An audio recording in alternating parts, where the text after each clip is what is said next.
Panginoon, alam kong darating ang mga idinadasal ko sa iyo. Panginoon, salamat sa lahat ng mga blessings mo na ibinibigay sa amin. Salamat sa patuloy mong pagbibigay ng pag-aalaga sa amin.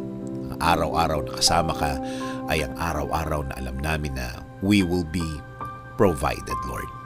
Alam po namin ang sitwasyon ngayon ay problemado pero hindi kami sa sitwasyon namin nakatutok, kundi sa inyo na, Panginoon namin, na kayang magbigay ng mga pangangailangan namin, Lord.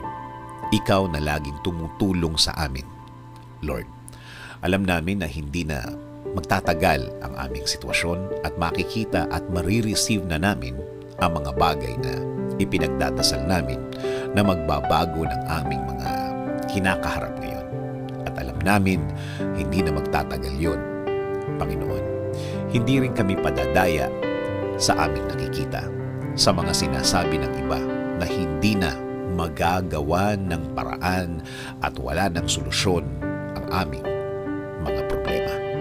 Na ito daw ay mas lalala pa, na ito daw ay mas gagrabe pa, na kahit na daw ano ang gawin namin, ay wala ng pag-asa pang mabago ang mga nasa harapan ko, Panginoon.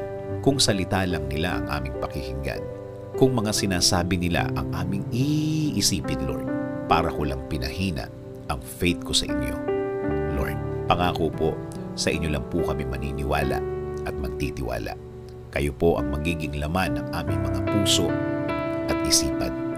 Sa salita nyo lang kami maniniwala at hindi ang sa kanila.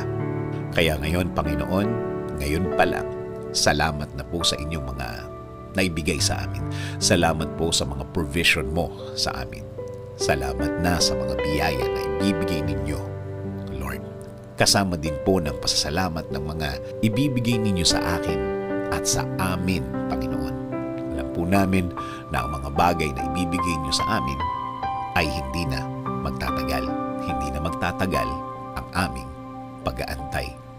Salamat din po kasi alam po namin na hindi lang kami ang i-bless nyo. Kasama na po ang aming pamilya. Sila rin po ay makakatanggap ng biyaya ninyo, Panginoon.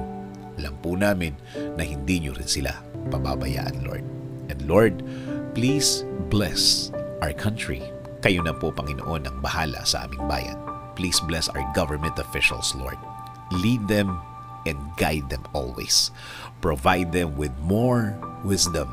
Give them the strength that they need, Lord. Lord, maraming salamat sa lahat.